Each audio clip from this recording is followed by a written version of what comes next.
we both agree that this was the best move out of all the moves available.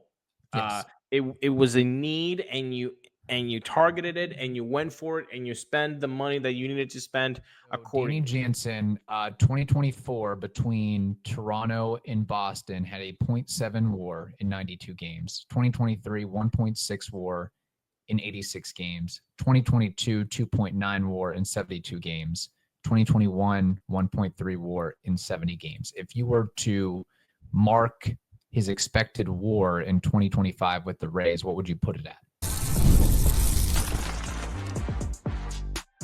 You are Locked On Rays, your daily Tampa Bay Rays podcast. Part of the Locked On Podcast Network, your team every day. Welcome into Locked On Rays, your daily podcast covering everything Tampa Bay Rays, from game analysis to player interviews. We've got you covered with all the latest news and insights. My name is Kevin Weiss. I'm Ulysses Zambrano, bringing you expert analysis and passionate discussions about our beloved Rays.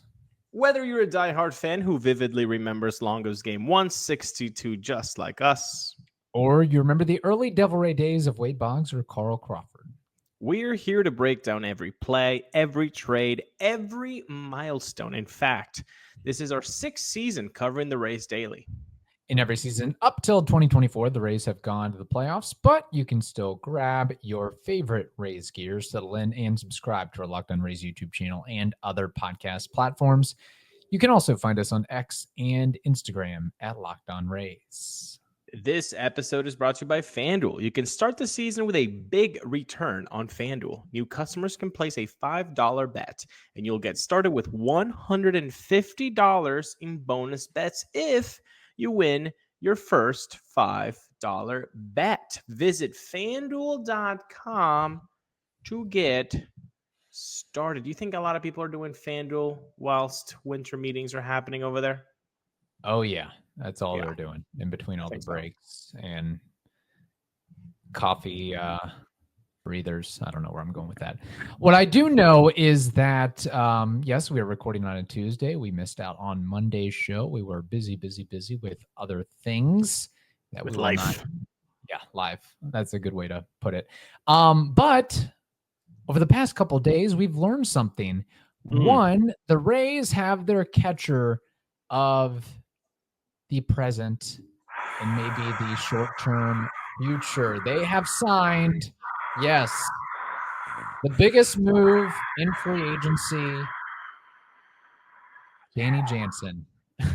The crowd goes wild. Yes, did you hear the that? crowd goes wild. I mean, based on the history at that position for the Rays, we probably should be jumping up and down for joy. Maybe not to the extent of Mets fans, but I think personally you should be ecstatic that Danny Jansen is a part of the ball club for 2025 and possibly 2026. There is a mutual option. He is guaranteed $8.5 million. That breaks down to $8 million this season. There's a $500,000 buyout for next season. And so if that option isn't picked up, he gets that extra $500K. So it's possible that he is with the Rays for not just 1 year, but 2 years as they try to figure out the backstop position. And the idea, it seems, is that he will be the primary catcher. I mean, based on that amount of money, it makes sense to go along with Ben Rortvedt and or Logan Driscoll, depending which of those guys they keep with the major league club, or if one guy goes down, hey, hopefully Danny Jansen can be the primary and give you 2/3 of the action, and those other guys take 1/3 of the action. So, Ulysses, what was your initial reaction and take when it was discovered that, the Rays are looking like they're going to land Danny Jansen? Oh, yep, it's being reported left and right, and assuming the physical gets passed, he will be good to go. Well, fun fact is that, yes, that deal could turn into 2 seasons for 2025 and 2026 season. Fun fact about that is that he doesn't know where he would be playing in 2026, and neither would anybody. So that's fun. And evidently, I mean, just to tackle that for a second, I guess it wasn't that big of an issue for him that, hey, it doesn't matter to him that he's playing in a minor league ballpark in 2025 and doesn't know where he's playing in 2026. If there is some silver lining to that, he does have familiarity with challenging situations because he was on the Blue Jays during that COVID-19 season where they played in Dunedin and Buffalo and then eventually made it back to Toronto. So he does have some chops there when it comes to dealing with that. Not only that, though. Friend of the pod, Austin Holloway. He reached out to me after this Danny Jansen signing, and we were like, "Hey, look, this is better than Alex Jackson, 100%." Then we looked at his numbers while playing in Tampa Bay. 33 games, 99 plate appearances, a 510 OPS, and a 42 OPS plus. So we're like, "Ooh, that's nice." But then he was like, wait a second. They're not going to be playing at the Trop. So those numbers do not matter. Neander bleeping cooked because Steinbrenner Field has the same dimensions as Yankee Stadium. And in fact, in 25 games at Yankee Stadium, Danny Jansen has a 915 OPS and a 152 OPS plus. So that means in 2025, the Rays will be playing 90-plus games at Yankee Stadium between Steinbrenner and New York Yankee Stadium. So, I mean, the guy also has pretty good numbers in Baltimore, familiarity with Toronto. This might be such a fantastic move, at least offensively speaking, for the Rays in the AL East, that Austin Holloway, thank you for your research. Neander, he might have cooked here. He might have cooked nice, and that's why playing on YouTube right now. Yeah, I think that it's a really, really shrewd move. And thank goodness that the Rays don't have to go out and sign a starting pitcher just based on what the market is showcasing there. You've mentioned it before, what Frankie Montas is getting. I mean, it is not that inconceivable to view Danny Jansen as more valuable to the Rays, assuming he's able to stay healthy and be productive compared to what Frankie Montas might produce in 2025. But I think the familiarity with the AL East is huge. He is a very pull-heavy hitter. That should play well in Boston. That should play well in Baltimore with them moving their fences in. That should play well in New York and other venues as well. His game is actually pretty similar to Paredes and Adam Duvall. If you look at it, he doesn't swing and miss a lot. He shows patience at the plate, and he gets those cheap home runs over the left field fence. Now, it would be interesting to see what he could do in the Trop with the way that the left field foul line is constructed, but we probably will not get that chance. And, I mean, we can go a couple different ways of pros and cons of this move, but just based on the offensive ineptitude that the Rays have gotten from this position the last couple years and the Alex Jackson experiment and so many other experiments. I mean, legitimately, you could make the case that as good of an organization the Rays have been year in and year out, and maybe this is somewhat by design, of they've just more or less punted the catcher position. We're going to try to do anything and everything else as best we can. Catcher's an afterthought for us. Aram Layton, friend of the pod, he and Just Baseball media founder, he put it best, I think, last time he was on here. He was like, the Rays, it's like they've had to come up with a game for themselves, and like how bad can we get offensively in the catching position and still run a team? And that's basically what we saw with Alex Jackson last year. I mean, that was not major league quality at bats or offensive production at all. And I know that there are Rays fans that think that you can't say anything wrong with what the front office does. But ultimately, Kevin, we were proven right. You know why? Because Alex Jackson is no longer part of this team. So when we were saying this is not working, guess what? The Rays front office ultimately said, yeah, it's not working. So I wish we would have had a place to put green Skittles on whether Alex Jackson was going to be a Ray next year, because I would have liked to have put some green skills there, but I don't know if we know about a place like that.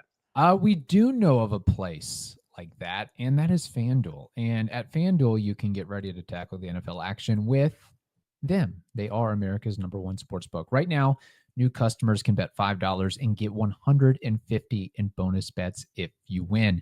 The FanDuel Sportsbook app gives you everything you need to place live bets on the NFL all in one place. So when you get a hunch in the middle of the game, you can check out the latest stats, view live play-by-play, and so much more on the same page where you place your bets. Just visit FanDuel.com to join today. You'll get started with $150 in bonus bets if you win your first $5 bet. That's at FanDuel.com. Never waste a hunch and make every moment more with FanDuel, an official sportsbook partner of the NFL. So with Danny Jansen, I'd like to more so remember him and hope that he can produce what he did from 2021 to 2023, where combined over those 3 seasons, he didn't get a whole lot of playing time with injuries, competition, and so forth. But over the course of those 3 seasons, he averaged an 805 OPS, 120 OPS plus, 43 homers, and 125 RBIs. That is pretty good production for anybody, especially at the catching position. When you consider that, again, the Rays were one of the worst offensive teams in baseball last year and in their franchise history. And then as far as WAR goes for the catching position, the Rays are like bottom 5, bottom 6 year in and year out. Yeah. But they still find a way to, finish top 8, top 10 in the amount of wins.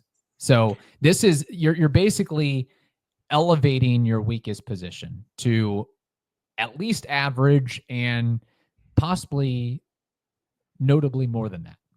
We should have done a poll about this, but I think the vast majority of Rays fans, if you were to say, hey, what is the #1 priority during the offseason? Which honestly, I actually think that we did do with this poll. Yeah, we might. And I think everybody said, or close to everybody said, the catching position. You have to do something about that. And when we looked at the catching free agents that were available, with the TDA and all that, the Travis d'Arnaud signing, we did say Danny Jansen is the most attractive one. It's not something that we would love, but it's the most attractive out of all of them. You also had Kyle Higashioka after TDA. Then he signed. Yeah, it was basically Rangers. TDA, Higashioka, and Jansen. Those were the top 3. And depending on which outlet you looked at, it could be 1, 2, 3, 2, 3, 1, 3, 2, 1, as far as how they rank those folks. I think Fangraphs actually had Danny Jansen in their top 50 free agents, the only catcher. But you go to another website or podcast or whomever, and they might flip-flop it for one reason or another. I mean, the benefit for Danny Jansen compared to Travis d'Arnaud, for example, is the age. I think Jansen's only 29 and d'Arnaud is 36 going on 37. And so so when you say the age, Danny Jansen has the upper hand there. If you were to play devil's advocate, you'd say, well, you know what? TDA posts more than Danny Jansen. Yes. Danny Jansen has had his career kind of mitigated with Travis d'Arnaud didn't start posting until recently, because he had been a guy that was so injury prone until he eventually got it together. And I think that's what the Rays are hoping that, yes, he's dealt with injuries pretty much every year, 2021, 2022, 2023. And then he missed the start of the 2024 season rehabbing from his 2023 injury.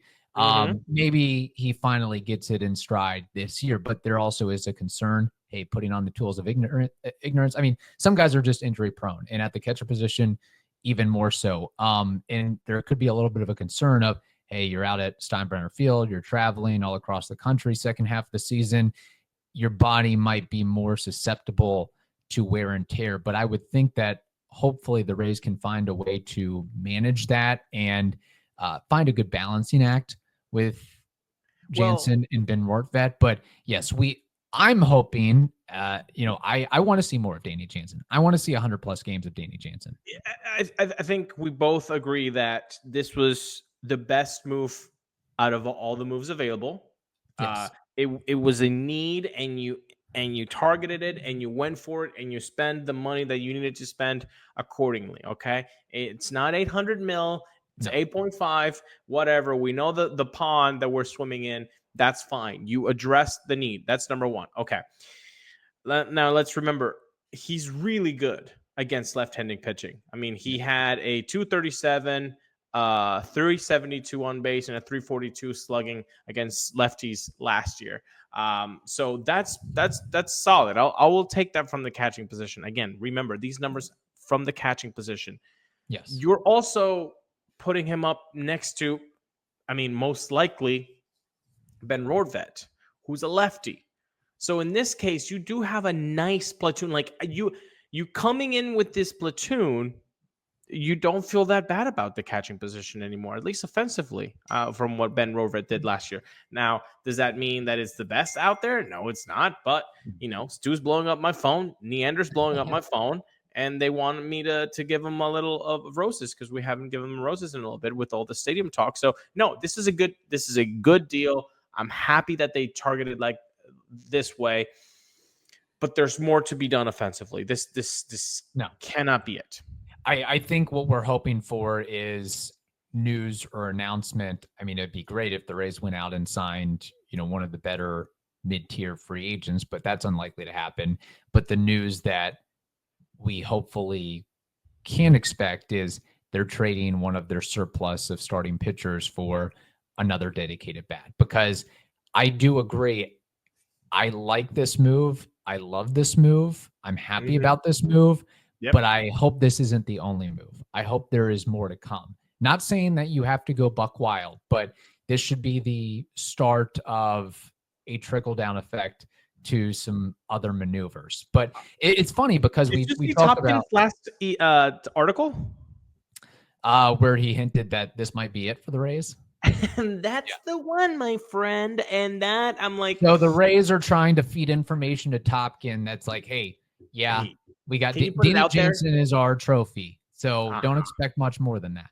And that could mean, okay, we're going to die with Curtis Meade, Jonathan Aranda, and let's see what happens. We're going to die with Johnny DeLuca and Richie Palacios as a platoon for center field, and we're going to see a lot of more Taylor Walls than Ulysses wants, and a lot of other people want, taking at bats. Maybe that's the case, but you have such a good starting rotation. You have a good looking bullpen right now. Yeah. You have enough at the top of the lineup. You just need one or two more auxiliary pieces that could really bump it up, especially if you traded Isaac Paredes for Christopher Morel. You are hoping you can unlock Morel. So if he pops off, awesome, but you still need something else right there. That article by Topkin make me feel like maybe the 8.5 for Danny Jansen's it. And I'll tell you this. Right now, this team, without Danny Jansen, was in the 74 to 80 win ratio for me. Danny Jansen, okay, moves at a couple wins, 76 to 82. You're not going to get to the playoffs with a 76 to 82 win window. So what even with expanded playoffs, exactly. So what else is there? Like you need like 3-4 more wins. Where are you getting those from? Right. Question for you. Speaking of wins, so Danny Jansen, 2024 between Toronto and Boston had a 0.7 WAR in 92 games. 2023 1.6 WAR in 86 games. 2022 2.9 WAR in 72 games. 2021 1.3 WAR in 70 games. If you were to mark his expected WAR in 2025 with the Rays, what would you put it at? I'd go with 1.5, and I would be thrilled with that. Okay. Hey, it's better than we've gotten a lot from the catching position. Even at his worst, like last year, which again I think was due to coming back from injury, 205, 309, 349 slash. That was better collectively than Tampa Bay's catchers of 194, 272, 291. Wait. Say that slower for the people in the back.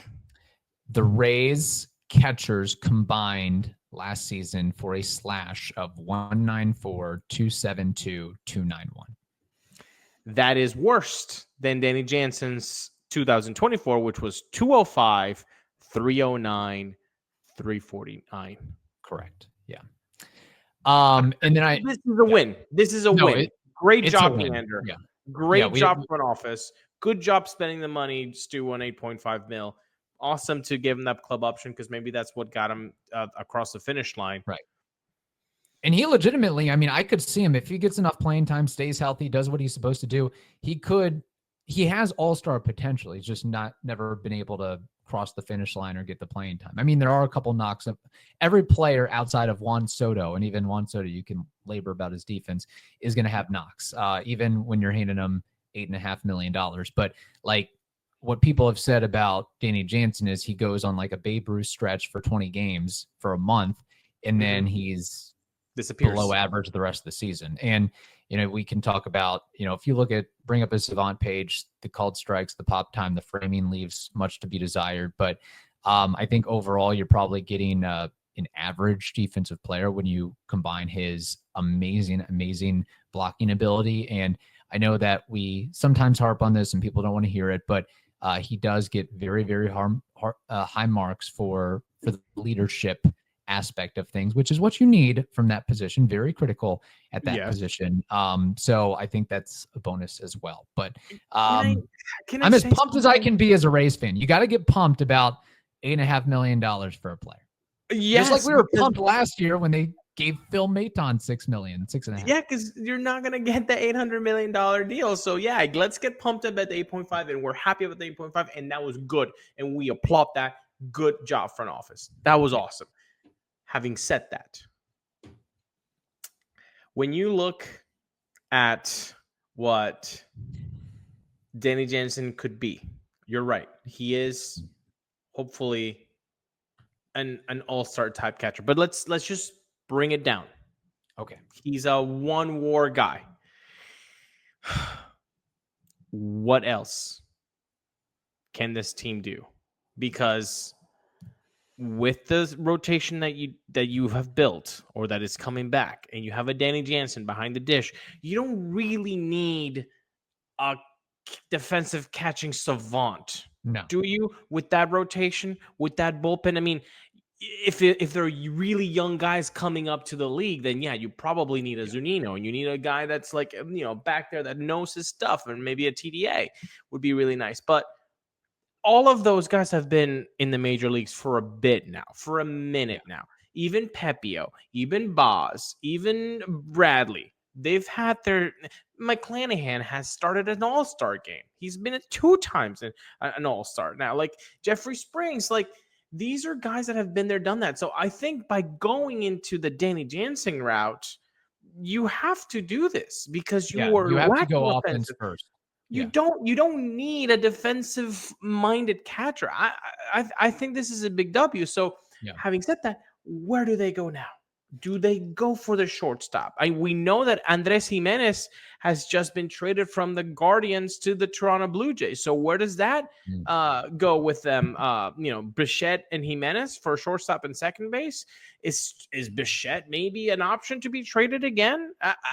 What can you do as a Rays front office to say we still need more offense? We have a really loaded rotation and bullpen. We need some offense. You have to. What is that else if you're not spending money? That's a good point, and that's something we'll have to get to on a future episode. But you made an astute remark about, the pitcher should be able to handle it by themselves. They shouldn't need a lot of support from the catching position to steal strikes or throw guys out.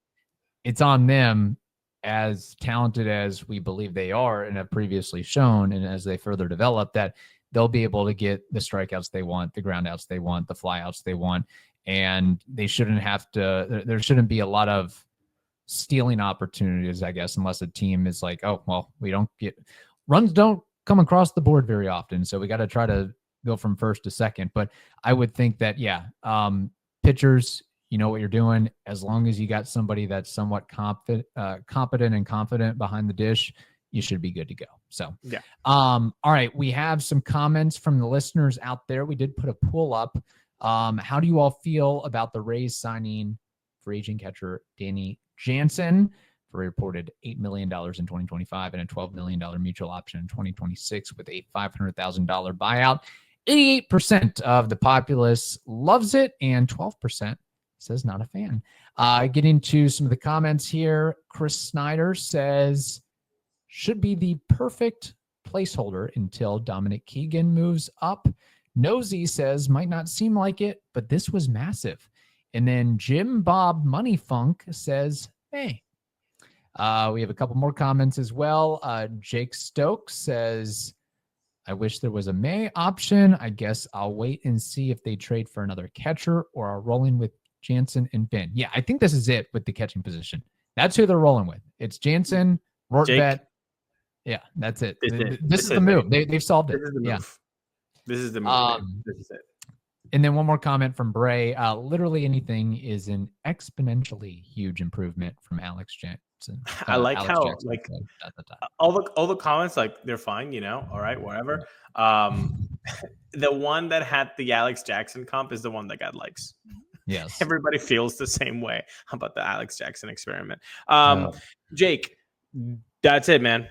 And I know you want to say man, but this is actually really good, bro. I really hope that you understand that, with the help of Austin Holloway and his dive into his numbers, bro, the Yankee Stadium numbers should make you feel good. Yeah. That's 90 plus games that if he's available for, that should bode really well for him and his numbers. And like Bray said, it's better than Alex Jackson. And again, this team with Alex Jackson playing whatever games he played, which was a bigger chunk than we all wished. This was an 80 and 82 game. Right. 80 and 82 team. Yeah. Should be better. And I think some of it, we have that mindset of people out there because of just all the money being thrown around in free agency and seeing what other teams are getting. And not like you're trading for Adley Rutschman. That's not happening. So you gotta. That's not happening. We're not playing MLB the show. We're not playing MLB the show. We're not playing that stuff. We're playing with Stu money. Yes, but for Hot Stove, more information, and for Manfred and Stadium Talk, well, you guys are gonna want to stay tuned for Wednesday's app, Cav. Yes. With that, thank you all for listening to the program. We hope you have a good day, and we will talk to you tomorrow.